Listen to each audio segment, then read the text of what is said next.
सौर परिवार में कितने ग्रह हैं? ए 8, बी 9, सी 7 और डी 10। वर्तमान में 8 ग्रह हैं, पहले 9 थे, अब 8 हो गए हैं। जो प्लूटो था ना, अब उसको ग्रह के दर्जे से हटा दिया गया है।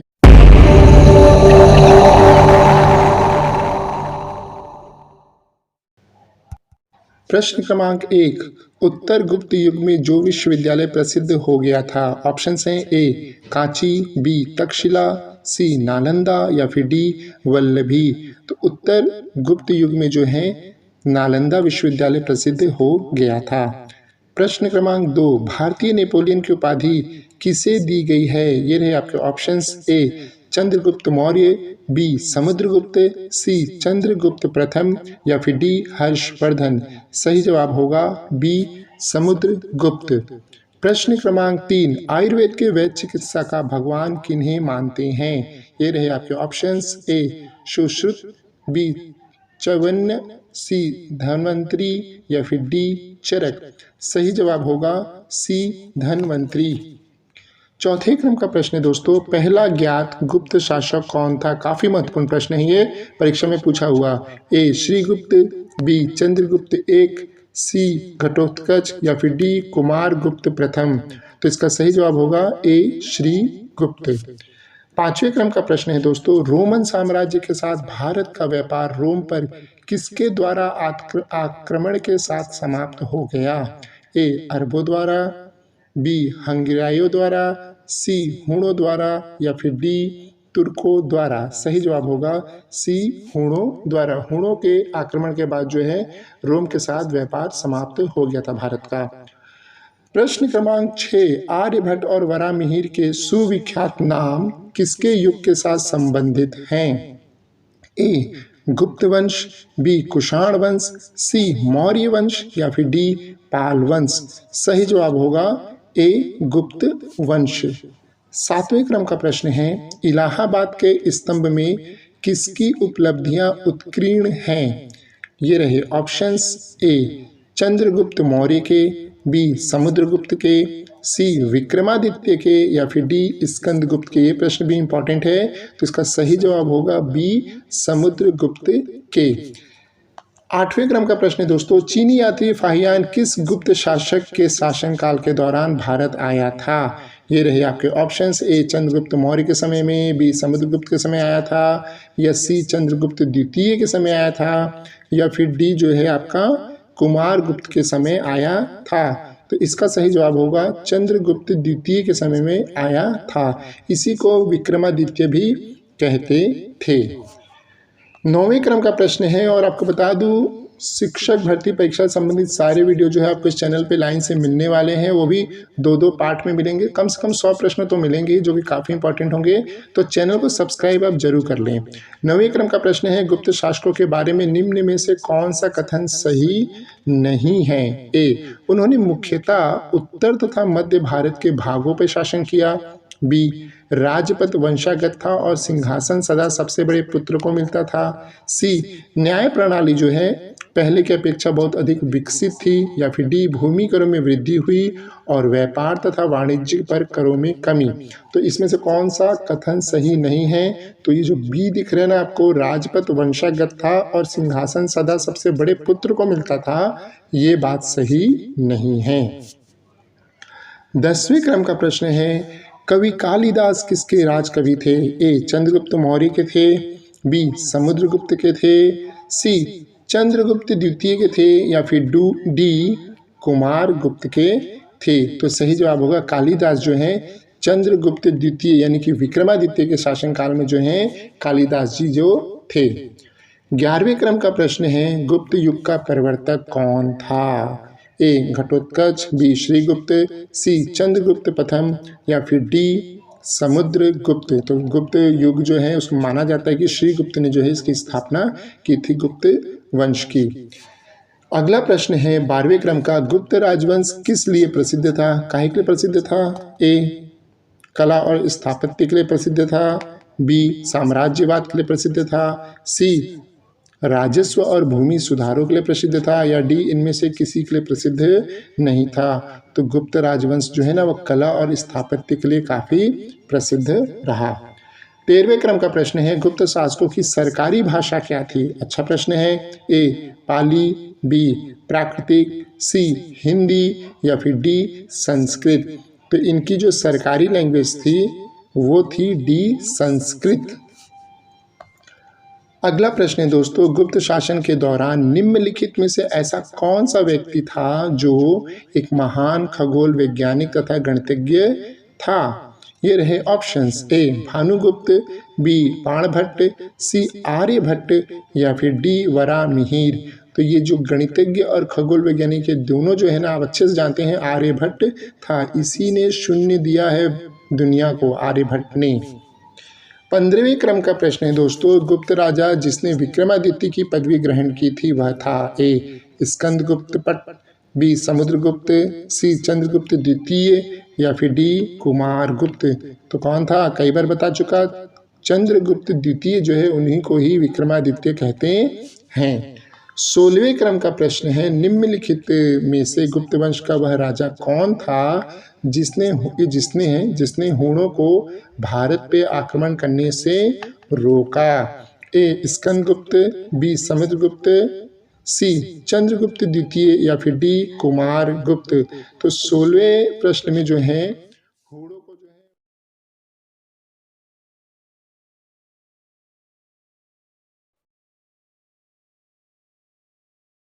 कुमारगुप्त था, इसने ही रोका था। 17वें क्रम का प्रश्न है, गुप्त संवत निम्नलिखित में से किसके द्वारा स्थापित किया गया। काफी महत्वपूर्ण है दोस्तों। ए चंद्रगुप्त प्रथम के द्वारा, बी चंद्रगुप्त द्वितीय के द्वारा, सी समुद्रगुप्त के द्वारा, डी कुमारगुप्त के द्वारा। तो ये जो गुप्त संवत है ना, ये चंद्रगुप्त प्रथम के द्वारा स्थापित किया गया था। 18वें क्रम का प्रश्न है, गुप्त काल में किस धातु के सर्वाधिक सिक्के जारी किए गए थे। ए सोना, बी चांदी, सी तांबा, डी लोहा। सोना जो है इसके सिक्के सर्वाधिक जो है जारी किए गए थे।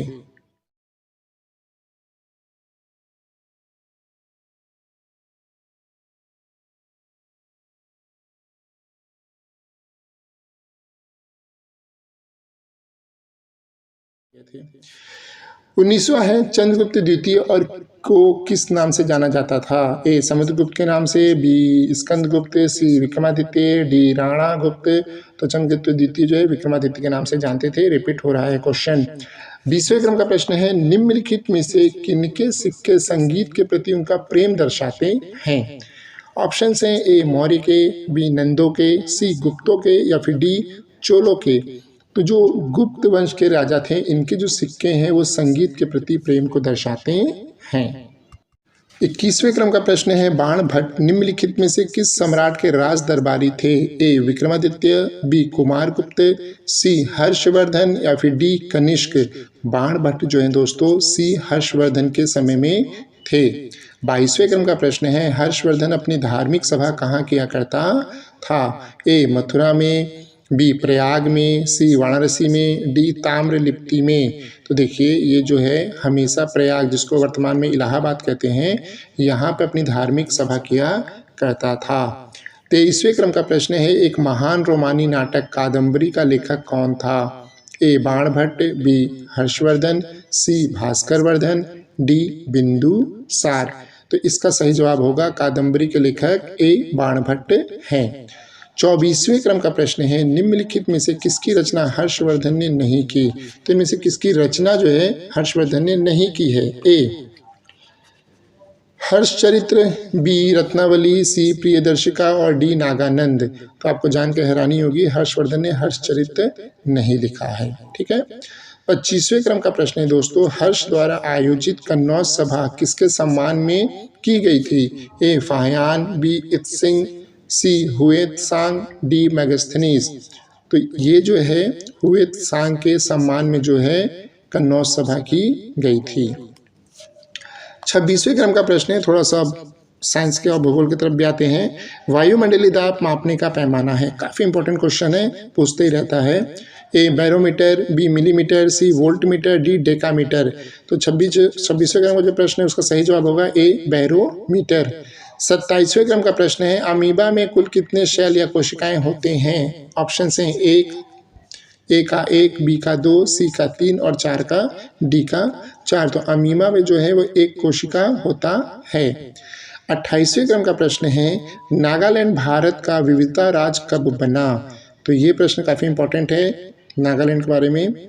कब बना? तो ए 1963 में, बी 1964 में, सी 1965 में या डी 1966 में। तो नागालैंड भारत में शामिल हुआ और 1963 में जो ये राज्य का दर्जा दिया गया था। 29वें क्रम का प्रश्न है दोस्तों, उत्तर पूर्व सीमांत रेलवे में सबसे बड़ा रेलवे स्टेशन कौन सा है? ए मालीगांव, बी जलगांव, सी फुलेरा, डी मालाखेड़ा। ये भी पूछता है कि उत्तर पूर्वी सीमांत रेलवे का मुख्यालय कौन सा है? तो ये दोनों आंसर होगा ए मालीगांव। 30 नंबर का प्रश्न है, मुख्यमंत्री की नियुक्ति कौन करता है? ए राज्यपाल करता है, बी राष्ट्रपति, सी मुख्य न्यायाधीश या फिर डी प्रधानमंत्री। मुख्यमंत्री की राज्यों में नियुक्ति जो है राज्यपाल करते हैं। 31वें क्रम का प्रश्न फ्रेंड्स, रेफ्रिजरेटर में कौन सी गैस प्रयुक्त की जाती है? ए फ्रियॉन, बी ऑक्सीजन, सी कार्बन, डी नाइट्रोजन। रेफ्रिजरेटर में जो है फ्रियॉन गैस यूज की जाती है। 32वें क्रम का प्रश्न है, इलेक्ट्रॉन के खोजकर्ता हैं तो कौन है? ए जे थॉमसन है, बी डार्विन है, सी जे थॉमस है या फिर डी अबुल कलाम आज़ाद। ये पूरा नाम होना चाहिए, तो कलाम आज़ाद लिखा हुआ है, ये है। तो कौन है? इलेक्ट्रॉन की खोज जो है जे थॉमसन ने किया था। 33वें क्रम का प्रश्न है, असमिया भाषा में मुद्रित प्रथम पुस्तक के लेखक कौन थे? ए आत्माराम शर्मा, बी मोहन प्रकाश शर्मा, सी राधे श्याम शर्मा और डी मोतीलाल। तो असमिया भाषा में मुद्रित पहला पुस्तक का जो लेखक था वो आत्माराम शर्मा थे।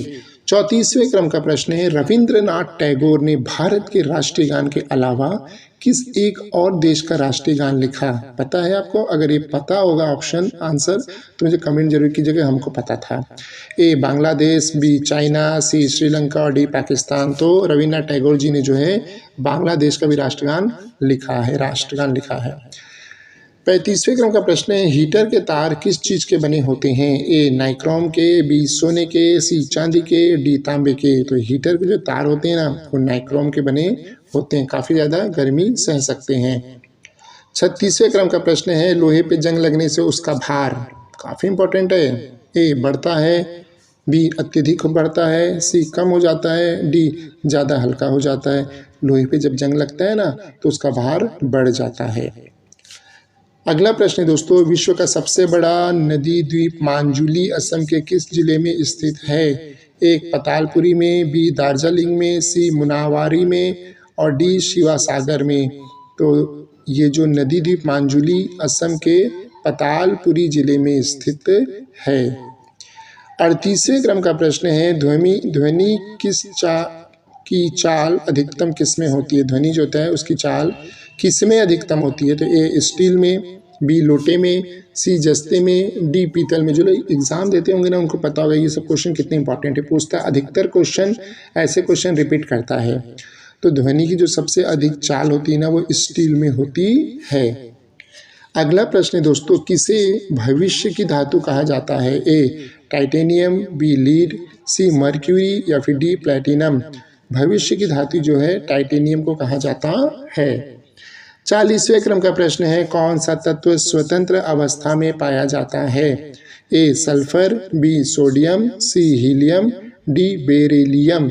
स्वतंत्र अवस्था में जो है वो सल्फर पाया जाता है। अगला प्रश्न है दोस्तों, दिल्ली के सुल्तान रजिया सुल्तान किसकी पुत्री थी? ए शम्स-उद-दीन इल्तुतमिश, बी अलाउद्दीन खिलजी, सी बाबर, डी मोहम्मद तुगलक। रजिया सुल्तान जो है वो शम्स-उद-दीन इल्तुतमिश की जो है पुत्री थी और भारत की पहली महिला सुल्तान भी थी। अगला प्रश्न है दोस्तों, मंदिरों की पुण्य भूमि भारत के किस राज्य को कहा जाता है? अच्छा चलिए देखते हैं। मंदिरों की पुण्य भूमि, ए तमिलनाडु को, बी आंध्र प्रदेश को, सी राजस्थान को, डी उत्तर प्रदेश को। आप लोग बताओ किसे कहा जाता है? सभी सोचेंगे उत्तर प्रदेश, सही जवाब होगा तमिलनाडु को कहा जाता है। अगला प्रश्न है दोस्तों, महाराष्ट्र के प्रथम मुख्यमंत्री कौन थे? अच्छा, ये प्रश्न तो कुछ नहीं लग रहा जोरदार, फिर भी चलो देख लेते हैं। वाई चौहान थे, इंदिरा गांधी थी, सरोजिनी नायडू थी, ममता बनर्जी थी। तो महाराष्ट्र के मुख्यमंत्री कौन थे भैया? चौहान थे, वाई चौहान थे। अगला है, काफी इंपॉर्टेंट है, भारत का मैनचेस्टर किसे कहा जाता है? ए अहमदाबाद, बी सूरत, सी जयपुर, डी नागपुर। मैनचेस्टर नाम से अहमदाबाद को जानते हैं, कपड़े का काफ़ी ज़्यादा व्यापार होता है यहाँ पे, काफ़ी कपड़े बनते हैं। 45वें क्रम का प्रश्न दोस्तों, बिहार का शोक किस नदी को कहा जाता है? ए कोसी को, बी माही को, सी रावी को, या फिर डी यमुना को। बिहार का शोक जो है वो कोसी नदी को कहते हैं, क्योंकि इसके कारण बाढ़ काफ़ी ज़्यादा आता रहता है। चलिए दोस्तों, ये प्रश्न है अगला आपका 46वें क्रम का, अलीगढ़ किस उत्पाद के लिए मशहूर है? ए ताले बनाने के लिए, बी चूड़ी बनाने के लिए, सी आभूषण बनाने के लिए, डी कपड़े बनाने के लिए। तो अलीगढ़ जो है वो ताले बनाने के लिए फेमस है। 47वें क्रम का प्रश्न है, किस भारतीय राज्य में विशाखापट्टनम बंदरगाह स्थित है? इंपॉर्टेंट है। ए आंध्र प्रदेश में यानी, बी नागालैंड में, सी मणिपुर में, और डी महाराष्ट्र में। तो सभी जानते हैं ए आंध्र प्रदेश में जो है विशाखापट्टनम बंदरगाह स्थित है। अगला प्रश्न है दोस्तों, हमारे सौर परिवार में कितने ग्रह हैं? ए 8, बी 9, सी 7 और डी 10। वर्तमान में 8 ग्रह हैं, पहले 9 थे, अब 8 हो गए हैं। जो प्लूटो था ना, अब उसको ग्रह के दर्जे से हटा दिया गया है। अंतिम प्रश्न दोस्तों, भारत की डीजल इंजन विनिर्माण इकाई डीजल लोकोमोटिव वर्क्स कहाँ स्थित है? ए वाराणसी में, बी अहमदाबाद में, सी कच्छ में, हाँ, और डी रुड़की में। तो ये जो डीजल लोकोमोटिव वर्क्स है ना, ये वाराणसी में स्थित है। इसका पार्ट 2 भी तुरंत मिलेगा आपको, अगले दिन ही मिल जाएगा, तो चैनल पे जुड़े रहेगा। आशा दोस्तों आपको वीडियो काफ़ी पसंद आएगा। चैनल को सब्सक्राइब कर, वीडियो को लाइक कीजिएगा, शेयर कीजिए और हमें कमेंट कीजिएगा। तब तक के लिए thank you and all the best.